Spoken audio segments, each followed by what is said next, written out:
أخلاقي وتربيتي منعتني آخد حقي من واحد قد أبويا. صاحب صفعة عمرو دياب سعد أسامة، مين هو؟ هنتعرف عليه بالتفاصيل الكاملة ورد فعل نقابة الموسيقيين معاه.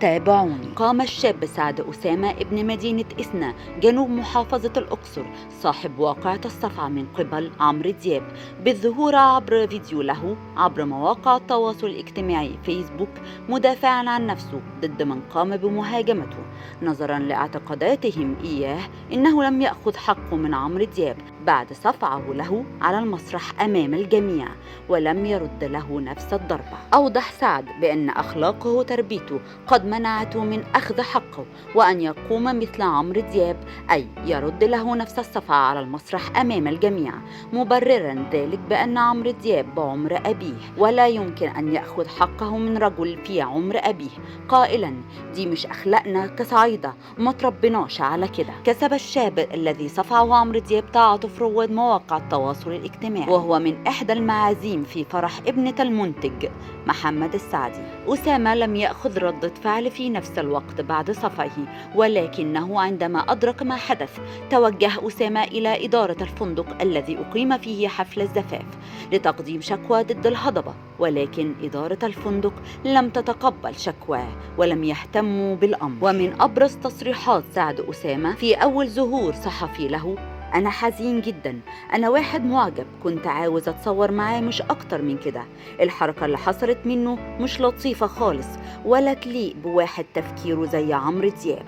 وأضاف سعد: الناس كلها بتتصور معاك، مين اللي بينجحك؟ إحنا اللي بنخليك ترند، مين اللي طلعك فوق وحقق لك مشاهدة؟ إحنا اللي بندي قيمة للواحد. أنا مش بشحت منك ولا بقولك هات حاجة لله، أنا بحبك وعاوز أتصور معاك، والتليفون أنا كنت رافعه عشان معطلهوش وكنت مستني الشغل لما يخلص، اتفاجئت إنه اداني بالقلم على وشي. وتابع أسامة: أنا عاوز أمسح الفيديو بأي شكل، الواحد خجلان من الموقف، أنا محرج وسط أصحابي، موقف مش لطيف، أنا دلوقتي رايح اشتكيه في النقابة الأول وأشوف أي إجراء رسمي عشان أعوض حقي في اللي حصل.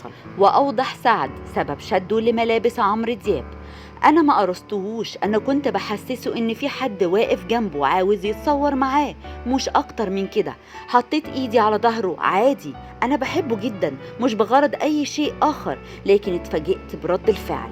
واختتم الشاب سعد حديثه: كنت معزوم في فرح رجل الأعمال وأنا كنت بحب عمرو دياب جدا، على طول بسمع أغانيه، وكان في الفرح فنانين كتير وما قمتش من مكاني، لكن هو اللي قررت أقوم أصوره لايف عشان أبقى فاكرها. وأكد سعد على نفيه لأي أكاذيب وإشاعات ظهرت بشأن تصالحه أو تنازله أو قبوله أي تعويضات، كما أكد بعدم تنازله عن حقه بالقانون والقضاء، منوها عن ثقته في نزاهة وعدالة القضاء المصري، قائلا: أنا واثق أن القضاء هيجيب لي حقي ويرد لي كرامتي ولجأت لي عشان كده. موقف نقابة الموسيقيين من وقعة عمرو دياب: قررت نقابة المهن الموسيقية إجراء اجتماع عاجل بحضور النقيب مصطفى كامل ورئيس مجلس الإدارة بشأن صفعة عمرو دياب لأحد المعجبين خلال إحياء حفل زفاف. يا ترى إيه اللي هيحصل مع سعد؟